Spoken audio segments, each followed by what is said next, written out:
نستغفره ونعوذ بالله من شرور أنفسنا ومن سيئات أعمالنا من يهده الله فلا مضل له ومن يضلل فلا هادي له وأشهد أن لا إله إلا الله وحده لا شريك له وأشهد أن محمدا عبده ورسوله أما بعد قال رسول الله صلى الله عليه وسلم فإن أصدق الحديث كتاب الله وخير الهدي هدي محمد صلى الله عليه وسلم وشر الأمور محدثاتها وكل محدثة بدعة وكل بدعة ضلالة وكل ضلالة في النار. பெருமதிப்பிற்கும் மரியாதைக்கும் உரிய எல்லாம் வல்ல ஏக இறைவனின் நல்லடியார்களே, ஏக இறைவனுடைய வற்றாத பெருங்கருணையும் அவனுடைய அன்பும்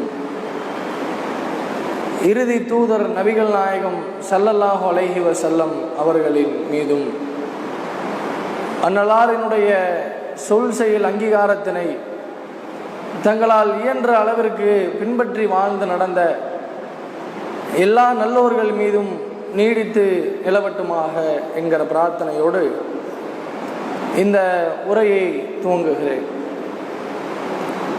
கண்ணியத்திற்குரிய சகோதரர்களே, அல்லாஹ் ரப்புல் ஆலமீன் இந்த மனித சமுதாயம் பண்பட வேண்டும் என்பதற்காக நாளை மறுமையிலே சொர்க்கத்திற்கு செல்ல வேண்டும் என்பதற்காக ஏராளமான நல்ல பல திட்டங்களை, ஏற்பாடுகளை இறைவன் ஒவ்வொரு சமுதாயத்திற்கும் ஒவ்வொரு தூதர்களை வைத்து என்ன செய்கிறான்? அவர்களுக்கு நல்ல காரியங்களை எடுத்து சொல்லி அவர்களை சீர்திருத்தம் செய்வதற்காக அனுப்பினான். அந்த அடிப்படையில் திருமறை குர்ஆனிலே அல்லாஹ் சொல்லுகிற பொழுது, வலக்கத் பஅஸ்னா ஃபீ குல்லி உம்மத்திர் ரசூலா, நாம் ஒவ்வொரு சமுதாயத்திற்கும் ஒவ்வொரு இறை தூதரை அனுப்பியிருக்கிறோம். எதற்காகவென்றால் அன்அபுதுல்லாஹ, அவர்கள் அல்லாஹ்வை வணங்க வேண்டும் என்பதற்காக, வஜ்தனிபு தாகூத, தீய சக்திகளை விட்டு விலகி இருப்பதற்காக என்று சொல்லி இந்த பிரச்சாரங்களை செய்வதற்காக ஒவ்வொரு சமூகத்திற்கும் ஒவ்வொரு உம்மத்திற்கும் ஒவ்வொரு தூதரை, நபியை நாம் அனுப்பினோம் என்று அல்லாஹ் சொல்கிறார். அந்த அடிப்படையில் நம்முடைய ஒட்டுமொத்த சமூகத்திற்கும் நம்முடைய முன்னோர்கள், இதற்கு பின்னால் வரக்கூடிய நம்முடைய சந்ததிகள், இன்னும் இந்த உலகத்திலே வாழுகிற கியாமத் நாள் வரைக்கும் யார் யாரெல்லாம் வாழ போறாங்களோ எல்லாத்துக்கும் ரசூல் யாரு? அல்லாஹ்வுடைய தூதர் முஹம்மது நபி ஸல்லல்லாஹு அலைஹி வஸல்லம் அவர்கள் தான். இதை அடிப்படையாக நாம் புரிந்து கொள்ள வேண்டும். இன்றைக்கு உலகத்திலே இருக்கிற பல்வேறு சித்தாந்தங்கள் என்றால் அவர்கள் தமது செயலை மெருகூட்டுவதற்காக, இதுதான் எங்களுடைய கடவுள், இது சொல்வதைத்தான் நாங்கள் கேட்போம் என்று அவர்களுக்காக வேண்டி ஏற்பாடுகளை வேத புத்தகங்கள் என்கிற பெயரால் எடுத்து வைத்துக் கொண்டு தன்னுடைய வாழ்க்கை பயணத்தை மேற்கொள்வார்கள். இதிலே என்னென்ன குழப்பங்கள் உலகத்திலே நிலவுகிறதோ எல்லாத்திற்கும் தீர்வு இருக்குமா? உதாரணத்திற்கு, கிறிஸ்தவர்கள் தன்னுடைய வேதம் என்று சொல்லக்கூடிய பைபிளாக இருக்கலாம், இந்து மக்கள் வணங்கக்கூடிய அதன் அடிப்படையிலே நடைபோடக்கூடிய பகவத்கீதையாக இருக்கலாம். இது மாதிரி எண்ணற்ற பல எந்த சித்தாந்தங்களை எடுத்துக்கொண்டாலும் எல்லா சித்தாந்தங்களுக்கும் அது தீர்வு சொல்லக்கூடியதாக இருக்கிறதா? உண்மையிலேயே குழப்பங்கள், அது சார்ந்த குழப்பங்கள் ஏற்படுகிற போது எல்லா விதத்திற்கும் அது வழிகாட்டியாக திகழ்கிறதா என்பதை நாம் சற்று யோசித்து பார்க்க வேண்டிய கடமையிலே இருக்கிறோம். உதாரணத்திற்கு அல்லாஹ்வுடைய தூதர் எதற்கு பொறுப்பாளியாக இருந்தார்கள், எந்த அடிப்படையில் எந்த பிரச்சாரத்தை செய்தார்கள், எதற்காக வேண்டி பதிலை கொடுத்தார்கள் என்று நாம் பார்க்கிற அந்த ஒரு நேரத்திலே குடும்ப பிரச்சனையா இருந்தா அதுக்கும் தீர்வு வழிகாட்டி ரசூலுல்லாஹ் தான். சமூகத்தில் ஏதாச்சும் பிரச்சனையா வழிகாட்டி ரசூலுல்லாஹ் தான். மார்க்க கல்வி அதுல ஏதாச்சும் பிரச்சனையா ஏதாச்சும் தேடுதல் இருக்குதா ரசூலுல்லாஹ் தான். குழந்தைகளுக்கு ஏதாச்சும் சொல்ல வேண்டி இருக்கிறதா, ஜனாசா பிரச்சனையா, இப்படி எல்லா விதத்திலேயும் அனைத்து விதத்திலேயும் சிறந்து விளங்கிய ஒரு மா மனிதர் என்றால் அல்லாஹ்வுடைய தூதர் நபிகள் நாயகம் ஸல்லல்லாஹு அலைஹி வஸல்லம் அவர்கள் தான். உதாரணத்திற்கு சொல்வதாக இருந்தால் மைக்கேல் ஹார்ட் அப்படிங்கிற ஒருத்தர் வரலாற்று சிறப்புமிக ஆசிரியர். அவர் என்ன அவருடைய வேலை என்று சொன்னால், பிரத்யேகமாக உலகத்திலே வாழ்ந்து மரணித்த தலை சிறந்த தலைவர்களுடைய பட்டியலை தொகுத்து எழுதுகிறார். தி 100 என்கிற ஒரு புத்தகத்தை எழுதுகிறார். அதுல காந்தி பேர் முதற்கொண்டு இல்லை. சுதந்திரத்திற்காக வேண்டி போராடினார், பல்வேறு தியாகங்களை செய்தார் என்று உலக மக்களால் புகழப்படக்கூடிய காந்தியினுடைய பெயர் கூட எதுல இல்லை, அந்த தி 100ங்கிற புத்தகத்தில் இல்லை. இதையெல்லாம் தாண்டி ஒரு 100 தலைவர்களுடைய பெயரை அந்த புத்தகத்திலே அவர் பதிவு செய்கிறார்.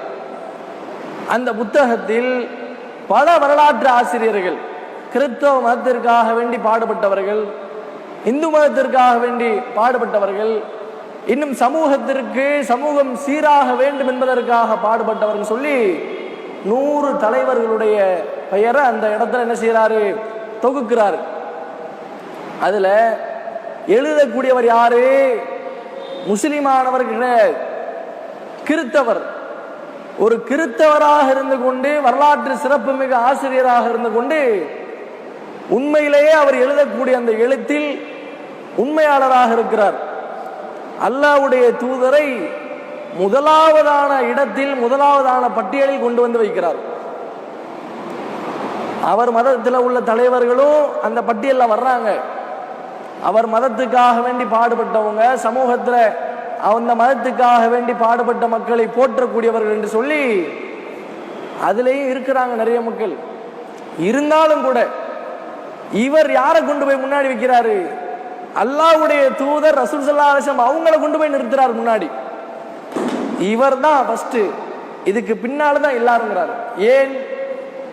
ஏன் இப்படிப்பட்ட ஒரு மேன்மைத்துவத்தை, மதிப்புத்துவத்தை இந்த ஒரு தோழருக்கு, இந்த ஒரு தனி மனிதனை உலகத்திலே உள்ள எல்லா மனிதர்களும் திருப்பி பார்க்கிறார்கள் என்று சொன்னால் அதிலே பல மாற்றங்கள், அவர்களுடைய நடவடிக்கை செயல்பாடுகள் அமைந்திருப்பதை நம்மால் பார்க்க முடியும். அல்லாஹ் குர்ஆனிலே சொல்லுகிறான், இன்னக அலா குலுகின் அலீம், நபியே நீர் மகத்தான நற்குணத்தில் இருக்கிறீர். பெர்ஃபெக்டா இருக்கிற எல்லா செயல்பாடுகளையும், தனி மனித ஒழுக்கத்துல சரி, சமூகத்தை ஒரு ஆள்கிட்ட எப்படி பேசணும், எப்படி சிரிச்சு பேசணும், எல்லா விதத்திலையும் பெர்ஃபெக்டா இருக்கிற. அல்லாஹ் சர்டிபிகேட் கொடுக்குறான். அல்லாஹ் சர்டிபிகேட் கொடுத்தா அந்த சான்று சாதாரணமானதா, எவ்வளவு மதிப்பு மிக்கதாக பார்க்கப்படும். இந்த ஒரு வார்த்தையை சர்வசாதாரணமாக நாம் சொல்லிவிட்டு செல்லலாம். ஆனால் இதற்குள்ளாக பல்வேறு தரப்பட்ட கருத்துக்களை இறைவன் உள்ளடக்கி இருக்கிறான். என்ன கருத்துக்கள் என்று சொன்னால், பொதுவாக இஸ்லாத்திலே வணக்க வழிபாடுகள் என்று சொல்லி ஏராளமான வணக்க வழிபாடுகள் இருக்கு, இபாதத்துகள் இருக்கிறது. இந்த இபாதத்துகள்ல இதுவெல்லாம் ஒரு இபாதத்தா என்று முஸ்லிம் சமூகத்தால் கருதப்படக்கூடிய அளவில் பல பேரு இதெல்லாம் இபாதத்தா என்று தெரியாம இருக்கிறாங்க. மாற்று மதத்தவர்கள்ட்ட போய் கேட்டோம்னு சொன்னா, இதை பத்தி சொன்னோம்னு சொன்னா ஆச்சரியப்படுவார்கள். அப்படிப்பட்ட பல இபாதத்துகளை, வணக்க வழிபாடுகளை இறைவன் திருமறை குர்ஆனிலேயும் நபி மொழிகளிலேயும் நமக்கு காட்டி தருகிறார். அல்லாஹ் ரப்புல் ஆலமீன் 53வது அத்தியாயத்தினுடைய 43வது வசனத்திலே சொல்கிறான், இன்னஹு அல்லாஹ் ரப்புல் ஆலமீன் என்பவன் அன்னஹு அல்ஹக்க வ அபுகா, அல்லாஹ் என்பவன் அவன்தான் ஒருவனை சிரிக்க வைக்கிறான், அவன்தான் ஒருவனை அழுக வைக்கிறான். உலகத்தில் வாழுகிற ஒருவரும் சிரிக்கிறார்கள் என்றால் அல்லாஹ்வால தான் சிரிக்கிறான். ஒருத்தன் அழுகிறான்னா அல்லாஹ்வால தான் அழுகிறான். பொதுவான ஒரு விஷயம். சிரிப்பு அழுகை என்பது மனிதனுடைய வாழ்க்கையில் ரொம்ப முக்கியமான விஷயங்கள். எந்த ஒரு மனுஷன் வாழ்க்கையில் சிரிச்சுக்கிட்டே தன்னுடைய வாழ்க்கையை கழிப்பானா? கழிக்க மாட்டான். சோகங்கள் வந்தால், கஷ்டங்கள் வந்தால், துன்பங்கள் வந்தால் அதற்கு மனுஷன் என்ன செய்வான்? கண் கலங்கக்கூடியதாக இருப்பான்.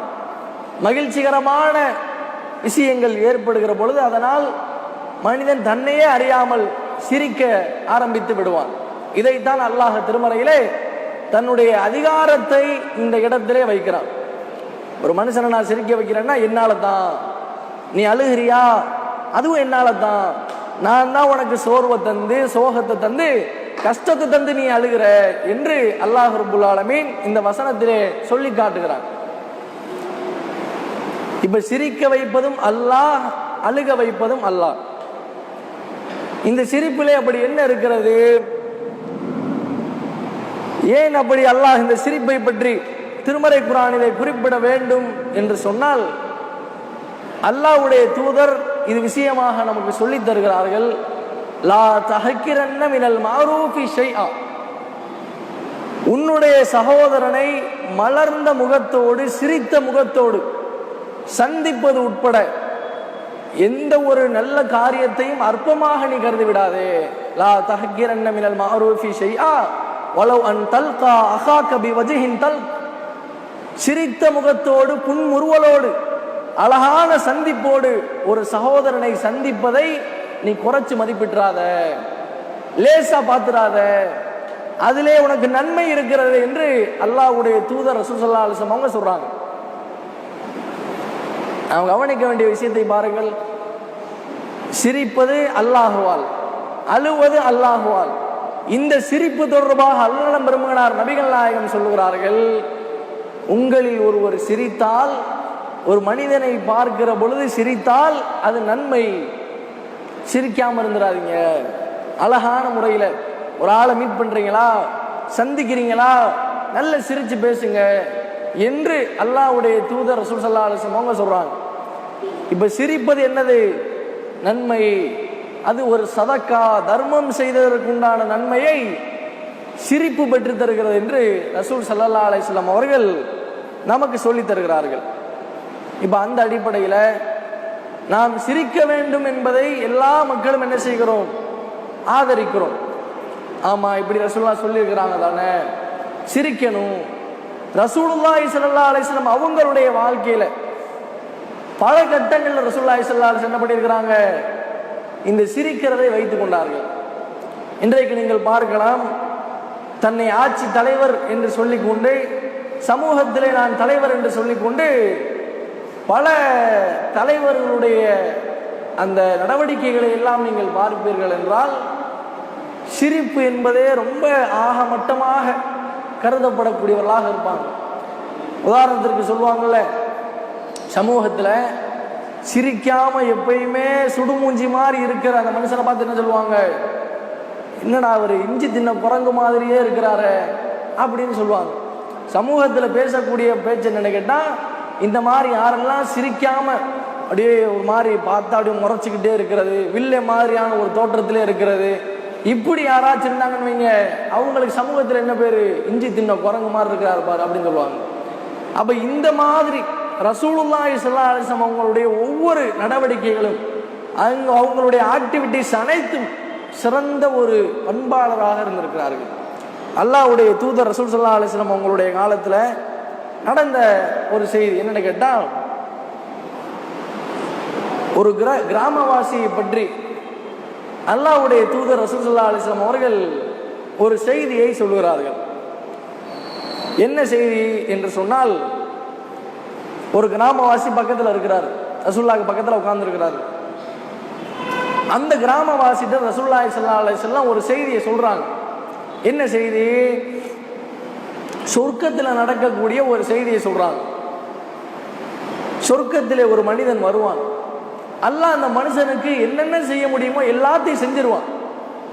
எல்லாத்தையும் செஞ்சு முடிச்சதுக்கு பின்னால அந்த மனுஷன் அல்லாஹ்ட்ட வந்து என்ன செய்வான், சில கோரிக்கைகளை வைப்பான். என்ன கோரிக்கை? யா அல்லாஹ், எல்லாத்தையும் எனக்கு தந்துட்ட, ஆனால் இந்த சொர்க்கத்தில் வந்து நான் என்ன செய்யணும், பயிரெல்லாம் முளைய வைக்க ஆசைப்படுறேன், விவசாயம் செய்யறதுக்கு ஆசைப்படுறேன்னு சொல்லி எங்க சொல்லுவாராம், சொர்க்கத்துல வந்துகிட்டு அல்லாஹ்ட்ட அவர் சொல்லுவாராம், யா அல்லாஹ் நான் விவசாயம் செய்ய ஆசைப்படுறேன். அப்பதான் அல்லாஹ் கேட்பானா, ஏன்பா உனக்கு ஏதாச்சும் குறைச்சல் இருக்குதா சொர்க்கத்துல? எதுவுமே நான் உனக்கு கொடுக்காமையா இருக்கிறேன்? இந்த கஷ்டமெல்லாம் வேணான்னு நானே இங்க வந்து உன்னை வச்சிருக்கிறேன், சொர்க்கத்துல வச்சிருக்கிறேன், இங்க வந்து விவசாயம் பண்ண போறேன்னு சொல்றிய, உனக்கு ஏதாச்சும் குறை இருக்குதா? நான் ஏதாச்சும் குறை வச்சுட்டேனா அப்படின்னு எல்லாம் கேட்பான். அப்ப இந்த மனுஷன் சொல்லுவானா, இல்லையா அல்லாஹ், எந்த ஒரு குறையுமே கிடையாது, நல்ல இன்பகரமான வாழ்க்கையை தான் எனக்கு கொடுத்திருக்கிற, அதனெல்லாம் மாற்றுக்கிறது கிடையாது. இருந்தாலும் இந்த விவசாயம் செய்வதற்கு சொர்க்கத்திலே நான் ஆசைப்படுகிறேன், இந்த ஆசையை மட்டும் எனக்கு நிறைவேற்றிரு அப்படின்னு சொல்லுவான். அந்த மனுஷனுக்கு அல்லாஹ் என்ன செய்வான், அதுக்கு உண்டான அனுமதியை கொடுத்து அதுக்கு உண்டான செட்டப்புகள் எல்லாம் செஞ்சு வச்சு அவர் சொர்க்கத்தில் பயிர்களை தூவ ஆரம்பிப்பார். அந்த பயிரெல்லாம் தூவ ஆரம்பிச்சு கண்ணை மூடிட்டு இப்படி கண்ணை திறப்பார். கண்ணை சிமிட்டுகிற அந்த நேரத்தில் சிமிட்டு இப்படி பார்ப்பாரு, மலை அளவிற்கு அந்த பயிரால் முளைவிக்கப்பட்ட அந்த வஸ்துக்கள் எல்லாம் குமிந்து காட்சி அளிக்கிறது, பிரம்மாண்டமான ஒரு காட்சி. அப்ப இதையெல்லாம் சொல்லி கொண்டே வரும் பொழுது அந்த கிராமவாசி பக்கத்துல அமர்ந்திருக்கிறார், அல்லாஹ்வுடைய தூதருக்கு பக்கத்துல இருந்தார்ல, அவர் அல்லாஹ்வுடைய தூதருக்கு சொல்றாரு, ஃபகால ஆராபியின், அந்த ஒரு கிராமவாசி ரசூலுல்லாஹி அலைஹி வஸல்லம் அவங்ககிட்ட சொன்னாங்க, என்னன்னு கேட்டா, வல்லாஹி லா தஜிதுஹு இல்லா குரைஷியன் அவ் நஸா அவ் அன்சாரியன், அல்லாஹ் மேல சத்தியமா நான் சொல்றேன் யார சொல்லலாம், இந்த மாதிரி சொர்க்கத்தில் அவர் இருக்கிறார்ல, இவர் வந்து கண்டிப்பா ஒன்று குறைஷியா இருக்க மாட்டார், அன்சாரியா இருக்க மாட்டார் அப்படின்னு சொல்லிட்டு அடுத்து சொல்றாங்க, ஃபஇன்னஹும் அஸ்ஹாபு ஸர்ஐன். இப்படி செய்யறதெல்லாம் யாருன்னு கேட்டா விவசாயிகளா வந்து இருக்கிறவங்க தான் செய்யறாங்க. வ அம்மா நஹனு ஃபலஸ்னா பி அஸ்ஹாபி ஸர்ஐன். ரசூலுல்லாஹ், நான் விவசாயி கிடையாது, குறைஷிகள் அன்சாரிகள் இவங்க தான் விவசாயம் செய்யக்கூடியவராக இருந்திருக்கிறாங்க, நான் விவசாயி கிடையாது யார சொல்லலாம் அப்படின்னு சொல்லி அந்த மனிதர் அல்லாஹ்வுடைய தூதர்கிட்ட சொல்றாரு. அப்ப ரசூலுல்லாஹி ஸல்லல்லாஹு அலைஹி வஸல்லம் ஃபலஹிக்கன் நபி ஸல்லல்லாஹு அலைஹி வஸல்லம் இதை சொல்லும் பொழுது ரசூலுல்லாஹ் என்ன பண்றாங்க, அந்த இடத்துல உட்கார்ந்துகிட்டு இருக்கும் பொழுது சிரித்தார்கள் அப்படிங்கிற அந்த செய்திகளை எல்லாம் நம்ம பார்க்கிறோம். இப்போ மனுஷங்க வந்து உலகத்துல சிரிப்பை வந்து என்ன செய்ய முடியாது, யாரும் அடக்கக்கூடாது. அல்லாஹ்வுடைய இயற்கை முறையில் நமக்கு சிரிப்பு வந்து என்று சொன்னால் அதை நம்ம என்ன செய்யக்கூடாது, அடக்கி வைக்கக்கூடாது. ரசூலுல்லாஹ் பாருங்க, ஒரு சாதாரண கிராமவாசி அவர்கிட்ட ஒரு விஷயமா பேசுறாங்க, ஒரு ஆட்சி தலைவர் ஜனாதிபதி, அந்த ஜனாதிபதி தன்னுடைய முன்னிலையில் இருக்கக்கூடிய அவர்கிட்ட ஒரு செய்தியை சொல்றாங்க, சொர்க்கத்தில் நடக்கக்கூடிய ஒரு செய்தியை சொல்லிட்டு அந்த கிராமவாசி ரசூலுல்லாஹ்ட்ட அந்த செய்தியை பகிர்ந்துக்கிறாரு. ரசூலுல்லாஹி ஸல்லல்லாஹு அலைஹி வஸல்லம் அவர்கிட்ட சிரிக்கிறாங்க. அப்ப இந்த சிரிப்பு என்பது பாகுபாடு காட்டக்கூடாது, சிறுவர் பெரியவர், ஏழை எளியவர், பணக்காரர், நிறத்தால் வேறுபாடு, இதெல்லாம் பார்த்து நம்ம சிரிக்க கூடாதுங்கிறதுக்கு இந்த செய்தி ஒரு ஆதாரமா இருக்கிறத நம்ம பார்க்கிறோம்.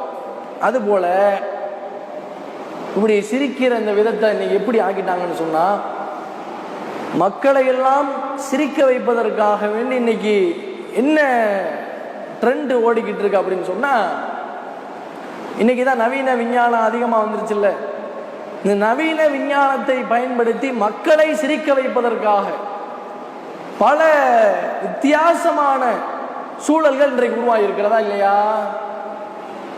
ஏப்ரல் ஃபூல் வந்துருச்சுன்னு வைங்க, அல்லாஹ்வுடைய தூதர் ரசூல் ஸல்லல்லாஹு அலைஹி வஸல்லம் பொதுவான ஒரு செய்தி சொல்றாங்க, வயலுன், ஒருவன் நாசமா போகட்டும்ங்கிறாங்க.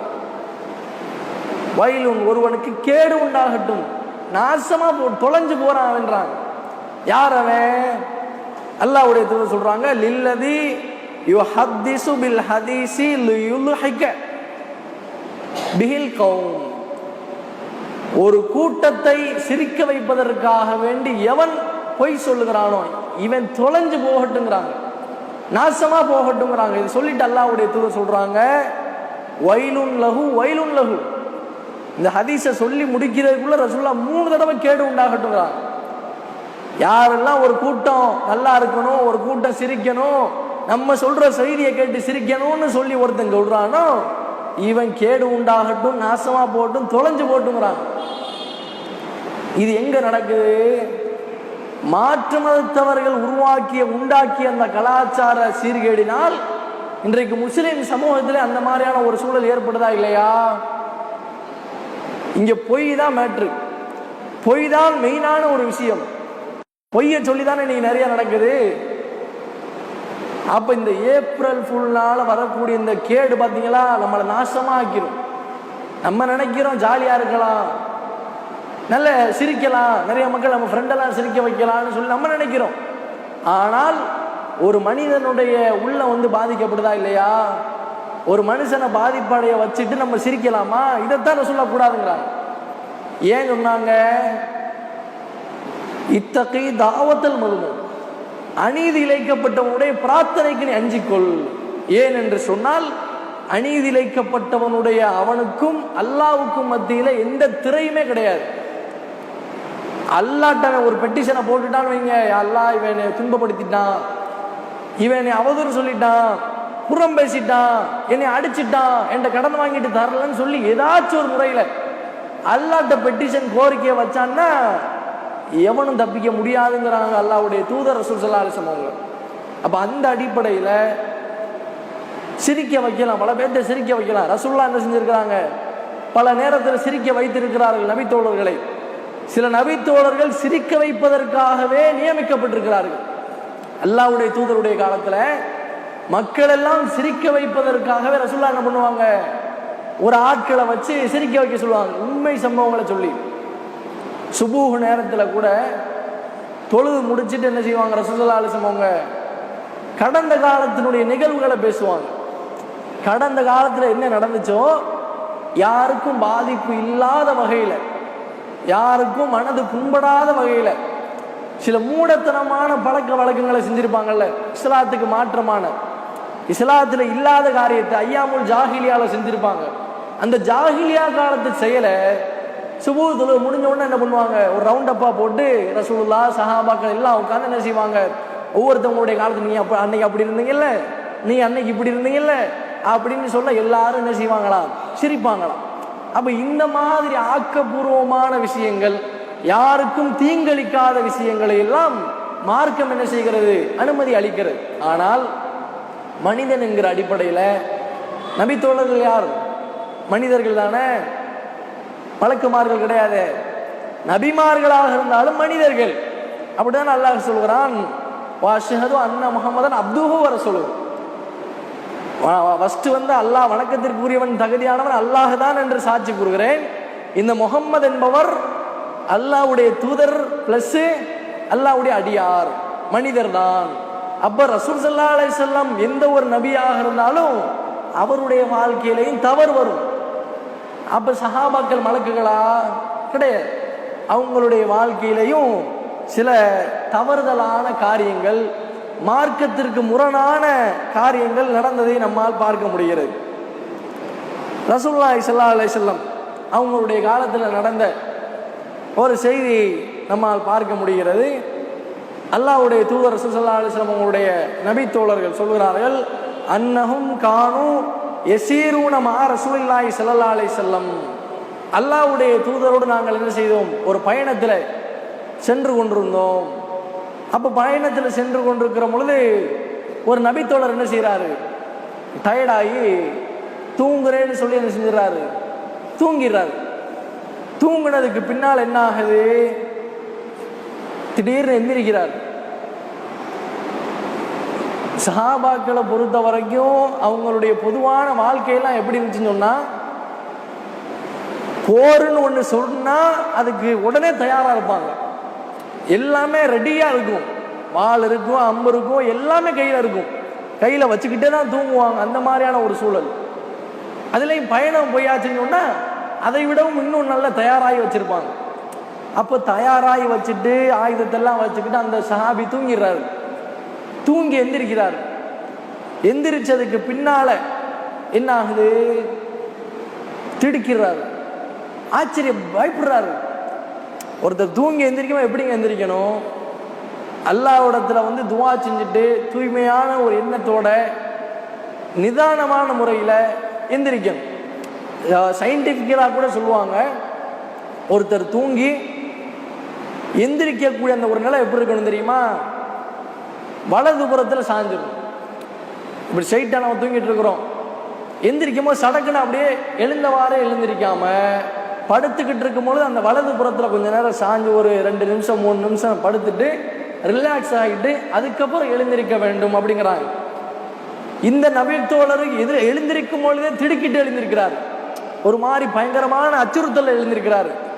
என்ன அப்படின்னு பார்த்தா ரசூலுல்லாஹி ஸல்லல்லாஹு அலைஹி வஸல்லம் அந்த நபி தோழர்கள்ட்ட கேட்கிறாரு, எப்படிப்பட்ட ஒரு நபி தோழர்னு சொன்னா, அவர் திடுக்கிடும் பொழுது ஃபலஹிக்கல் கௌம், அவரை சுத்தி பல சஹாபாக்கள்லாம் இருக்கிறாங்க, பார்த்து சிரின்னு சிரிக்கிறாங்க. ஏன் அவர் திடுக்கிறாரு? ஆயுதம் கையில வச்சிருந்தாரு, எங்க போச்சுன்னு தெரியலையே. பல நபித்தோழர்கள் ரசூலுல்லாஹ் என்ன பண்ணிருப்பாங்க, கனிமத்து பொருள் பரிசா கொடுத்திருப்பாங்க. கனிமத்து பொருள் கிடைச்சிருக்கும்ல போர்ல சில பொருட்கள், அந்த பொருட்களை ரசூலுல்லாஹ்வுடைய கையால சில நபித்தோழர்கள் வாங்கியிருப்பாங்க. அப்ப அதை காணா அப்படின்ன உடனே அவர் திடுக்கிறாரு. இதை பார்த்து நிறைய சஹாபாக்கள் சிரிக்கிறாங்க. இப்ப தூங்கி எந்திரிச்ச உடனே எல்லாரும் சிரிக்கிறாங்க. இவருடைய ஆயுதம் வேற காணா போச்சு, திடுக்கிட்டு இருக்கிறாரு. இந்த சூழ்நிலையில ரசூல் ஸல்லல்லாஹு அலைஹி வஸல்லம் அவங்க அந்த நபித்தோழர்கிட்ட பார்த்து கேட்கிறாங்க, மா யுல்ஹிகுக்கும், என்ன ஆச்சு, ஏன் சிரிக்கிறீங்க, என்ன விஷயம், எதுக்காண்டி தேவையில்லாம சிரிக்கிறீங்க என்று ரசூல் ஸல்லல்லாஹு அலைஹி வஸல்லம் அவங்க கேட்கிறாங்க. ஃபகாலு, அந்த நபித்தோழர்கள் சொன்னார்கள், லா, இல்ல யா ரசூலுல்லாஹ், இன்னா அஹத்னா நபுல ஹாதா, இந்த தூங்கிட்டு எந்திரிச்சார்ல இவருடைய அந்த ஆயுதத்தை வந்து நாங்கள் என்ன செஞ்சிட்டோம், எடுத்து ஒளிச்சு வச்சுக்கிட்டோம். ஒளிச்சு வச்ச உடனே என்ன செஞ்சாரு, எந்திரிச்சாரு, பார்க்கும்போது இல்லை, அதனால் அவர் திடுக்கிட்டாரு. அதுக்கான அந்த திடுக்கிறத பார்த்து தான் நாங்கள் சிரிக்கிறாங்க. இது யார்கிட்ட இருந்த பண்பு? நபித்தோழர்கள்டையே இந்த மாதிரியான செயல்பாடுகள் இருந்திருக்கிறது. அந்த ஒரு செயலை பார்த்து ரசூலுல்லாஹி ஸல்லல்லாஹு அலைஹி வஸல்லம் சொல்றாங்க, ஃபகால ரசூலுல்லாஹி ஸல்லல்லாஹு அலைஹி வஸல்லம் லா யஹில்லு லி முஸ்லிம், எந்த ஒரு முஸ்லிமுக்கும் தகுதி இல்லை, எந்த ஒரு முஸ்லிமான ஒரு ஆணுக்கும் பெண்ணுக்கும் தகுதியே இல்லை. என்ன தகுதி இல்லை தெரியுமா? ஐயுரவ்வா முஸ்லிமன், எந்த ஒரு முஸ்லிமையும் திடுக்கிடச் செய்வது எந்த ஒரு முஸ்லிமுக்கும் தகுதி இல்லை, அருகதையே கிடையாதுங்கிறாங்க ரசூலுல்லாஹ். அப்ப எப்படி நீங்க செய்யலாம்? ஒருத்தன் திடுக்கிட்டுறது உங்களுக்கு அவ்வளவு சர்வ சாதாரணமா போச்சா? என் மனசு எவ்வளவு பதட்டப்பட்டிருக்கும், துன்பப்பட்டிருப்பாரு, இதெல்லாம் நீங்க பார்க்க வேணாமான்னு சொல்லி அல்லாஹ்வுடைய தூதர் சஹாபாக்களே கண்டித்து அறிவுரை சொல்லி இருக்கிறார்கள். அப்ப நபித்தோழர்களுடைய வாழ்க்கையில அவங்க செஞ்ச செயலுக்கே கண்டனம் என்று சொன்னால், மேலே சொன்ன செய்தியை போல வயலுன், யாரெல்லாம் இப்படி அடுத்தவன் சிரிக்கிறதுக்காக வேண்டி ஒரு கூட்டத்தை சிரிக்க வைப்பதற்காக வேண்டி பொய் சொல்றானோ அவன் நாசமா போகட்டுங்கிறாங்க ரசூலுல்லாஹ். அப்ப இந்த மாதிரியான நம்முடைய வாழ்க்கையில் நல்ல காரியத்திற்கு சிரிக்க வைக்கலாம். அல்லாஹ்வுடைய தூதருடைய காலத்தில் அது போன்ற சம்பவங்கள் நடந்திருக்கிறது. ரசூலுல்லாஹி ஸல்லல்லாஹு அலைஹி வஸல்லம் அவங்க கூட ஒரு செய்தி கேள்விப்பட்டிருப்போம்ல, நரகத்துல அந்த மனுஷன் கடைசியா வருவான், சொர்க்கத்துல கடைசியா அந்த மனுஷன் நுழைவான். இப்படி அந்த செய்தியை சொல்லிக்கிட்டே வரும் பொழுது அந்த அறிவிப்பாளர் என்ன செய்வார், சிரிப்பார். ஏன் அறிவிப்பாளர் சிரிக்கிறாருன்னு சொல்லி கேட்பாங்க. அப்ப அவர் சொல்லுவாரு, இல்ல இந்த செய்தி எனக்கு சொன்னார் அந்த நபித்தோழர், அவர் சொல்லிக்கிட்டு இருக்கும் போதே சிரிச்சாரு, அதனால நான் சிரிச்சேன். அவர்கிட்ட கேட்கிறாங்க, நீங்க ஏன் சிரிச்சீங்க என்று சொல்லும் பொழுது, இல்ல இந்த செய்தியை சொல்லும் பொழுது ரசூலுல்லாவே சிரிச்சுட்டாங்க, அதனால நான் சிரிச்சேன். ரசூலுல்லாஹ் ஏன் சிரிச்சாங்க? இந்த செய்தியை அல்லாஹ் நபிக்கு சொல்லும் பொழுது அல்லாஹ்வே சிரித்து விட்டான். அந்த செய்தி அப்படிதான் வருது. அல்லாஹ் நான் சொர்க்கத்துக்கு போகணும், அங்க போகணும் கேட்டுக்கிட்டே இருப்பான். கேட்டுக்கிட்டே இருக்கும்போது என்ன செஞ்சுவான், அல்லாஹ்வே சிரிக்க ஆரம்பித்து விடுவான். நடா போட்டு கேட்டுக்கிட்டே இருக்கிறாங்க, கூட சொர்க்கத்துக்கு போடாங்க. அப்ப அல்லாஹ்வே சிரிக்கக்கூடிய அந்த ஒரு தன்மையை அல்லாஹ் நமக்கு அழகான ஒரு பண்பை தந்திருக்கிறான். ஒரு சாதாரண ஒரு 6 மாதம் 5 மாதம் குழந்தை, 7 மாதம் குழந்தை ஒரு நம்மளை பார்த்து அப்படியே புன்முறுவலோடு அப்படியே பார்த்து சிரிக்கிறப்போ எவ்வளோ சந்தோஷம் வரும் நமக்கு. நம்மளை பார்த்து ஒரு சின்ன குழந்தைங்க எவ்வளோ க்யூட்டாக சிரிக்குது, அழகாக சிரிக்குது. அப்போ அழகான ஒரு பண்பை நம்மிடத்திலே வைக்க வேண்டும் என்றால் சிரிப்பு என்கிற அந்த ஒரு பண்பை நம்மிடத்திலே நாம் வைத்து கொள்ள வேண்டும். அழகிய பண்பு நன்மையை கொள்ளையடிக்கிற பண்பு, சதக்கா செய்த ஒரு நன்மை, மனிதர்களிடத்திலே சகஜமாக உறவாடுவதற்குண்டான ஒரு பண்பு. எல்லா மக்களும் நம்மை பார்த்து நம்மோடு உறவாடுவதற்கு இந்த ஒரு பண்பு ஒரு ஆயுதமாக இருக்கும் என்பதை புரிந்து கொண்டு சமூக நலனுக்காக வேண்டி இந்த ஒரு பண்பை மனிதனாக பார்க்க வேண்டும் என்றால் இந்த சிரிப்பு மிக கடமையாக மிக முக்கியமாக ஒவ்வொரு மனிதரிடத்திலேயும் இருக்க வேண்டும் என்பதை கூறிக்கொண்டு நிறைவு செய்கிறேன். அல்ஹம்துலில்லாஹி ரப்பில் ஆலமீன்.